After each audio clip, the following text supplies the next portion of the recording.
The scope of the motion picture is tremendous.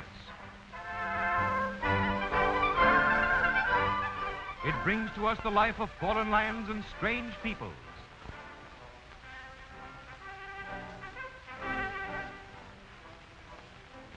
The highlights of current events. History in the making, in war and peace.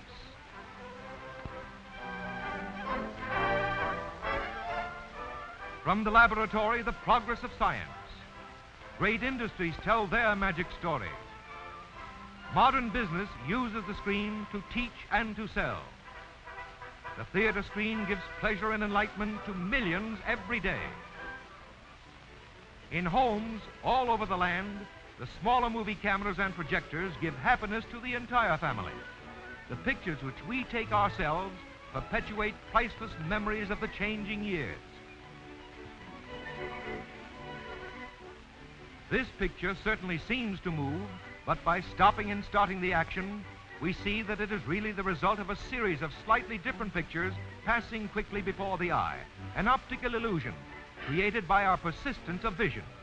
You can demonstrate this with a card. On one side, a bird. On the other, a cage. Twirl the card and the bird appears to be inside the cage because your eye holds each image briefly after it is gone.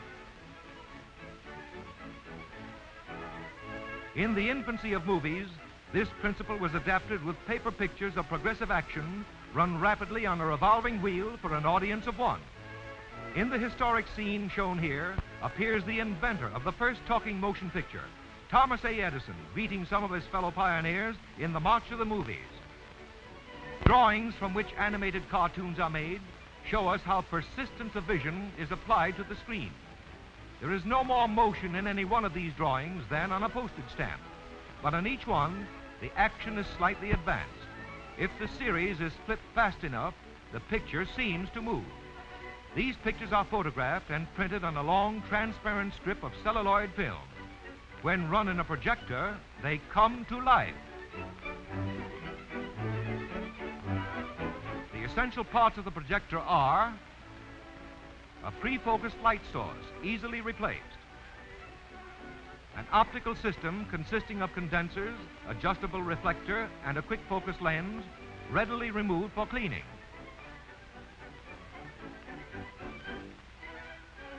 And a sturdy film-moving mechanism built like a fine watch.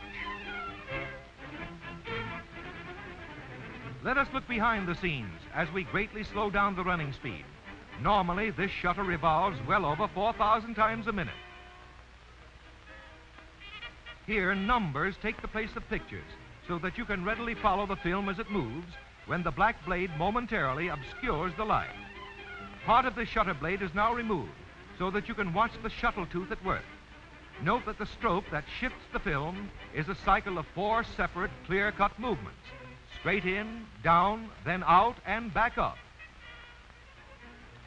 The shutter revolves 3 times for every picture change, thus cutting down each dark period to less than 5/1000th of a second. This gives added brilliance and eliminates flicker on the screen.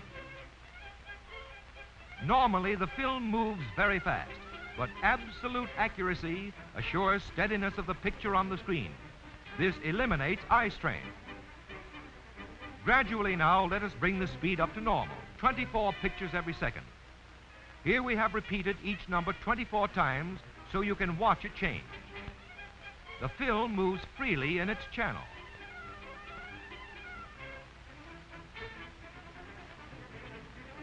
It is held steady by side tension. Scratches are thus avoided because there is no pressure on the delicate film surface. The camera used to photograph this picture works very much like the projector, except that the light from the outside reaches the sensitive film through a sharply focused lens.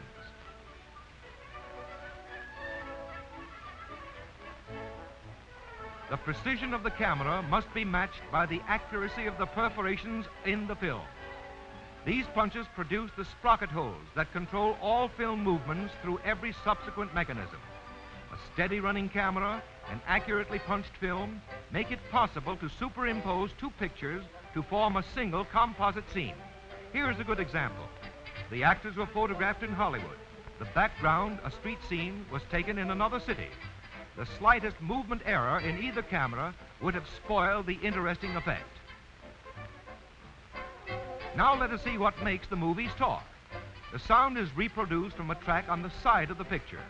This is a variable density track, one of the two sound systems in general use. And this, a variable area track. Either can be reduced to the smaller 16-millimeter film. Their operation in the sound projector is similar. The film passes through a sharply focused beam of light coming from the exciter lamp. With the volume control, we turn this light up and the sound becomes louder. As the soundtrack of the film passes through the beam, it creates constantly changing light impulses.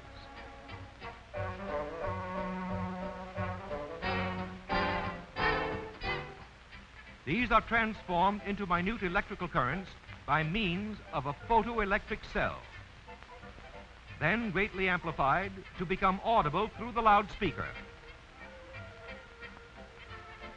Let us see how the sound was actually photographed on this film. The recording of my off-screen voice, such as you hear in newsreels, for instance, is done after the picture film is edited. We are testing and getting ready to record. In the recording room, they thread up for a take. My voice will be recorded on this separate negative.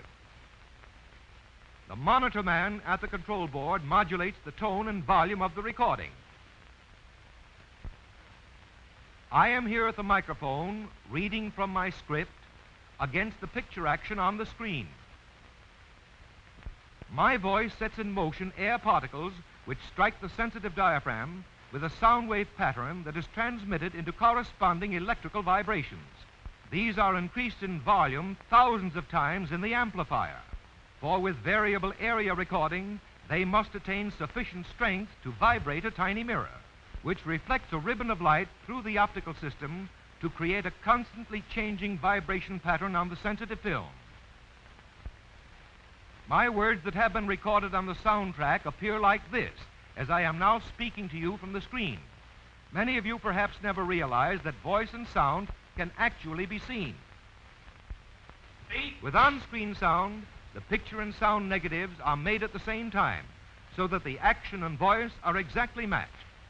In Hollywood, at the Grand National Studios, we see a well-known star in action.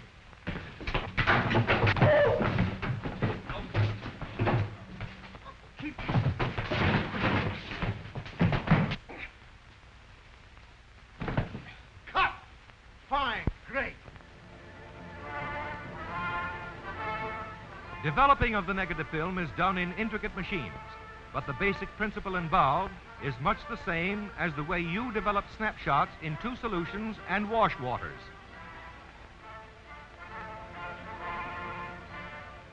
The picture is then printed. After the print is developed, it is cut and edited. Often from as much as 250,000 feet of exposed film, less than 8,000 feet will be selected to make up the finished picture.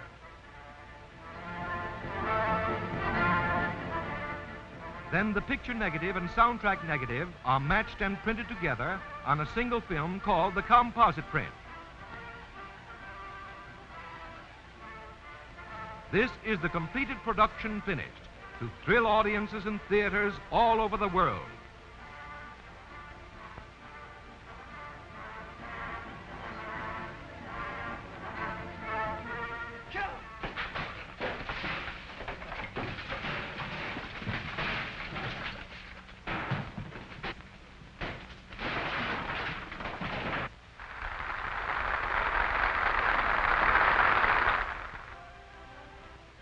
For smaller projectors, 16-millimeter prints of these same pictures are made from the standard negative on a reduction printer. Because these smaller prints are less than 1/4 the area of the standard film, extreme accuracy is absolutely necessary for good results. Here is a 10-reel feature production on 35-millimeter film, which when reduced to 16-millimeter gives us an equal amount of picture with less bulk, less weight, and absolute safety from fire hazard. You can now buy or rent hundreds of these motion pictures, silent or with sound, educational subjects to Hollywood features. it is possible for anyone to show motion pictures anywhere, anytime, because we have efficient 16-millimeter projectors meeting every owner and audience requirement. The magic picture that moves and talks now comes to your screen at your command.